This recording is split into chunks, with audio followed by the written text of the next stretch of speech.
Hey guys, today we'll be unboxing the second generation Apple Pencil. Let's get started.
These are the system requirements for the Apple Pencil second generation, and when I mean requirements, I mean device compatibility.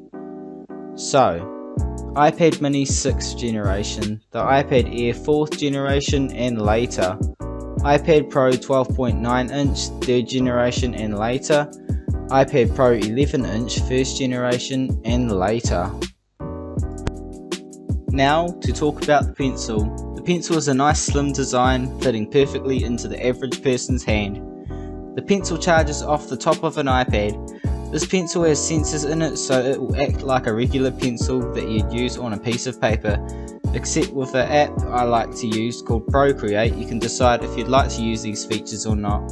The pen tips are easily replaceable by just screwing the tip off, no tools required, and the tips come reasonably cheap. To anyone doing digital art, I'd highly recommend this piece of tech. Now, you guys will see me doing some drawing in Procreate.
To conclude this video, the Apple Pencil is an amazing addition to the iPad. It makes digital art a lot easier. You don't have to use your dirty fingers on the touchscreen as much. And yeah, I think this is a great accessory to get for your iPad. If you have any questions, comment down in the comments. Otherwise, I'll see you in the next one.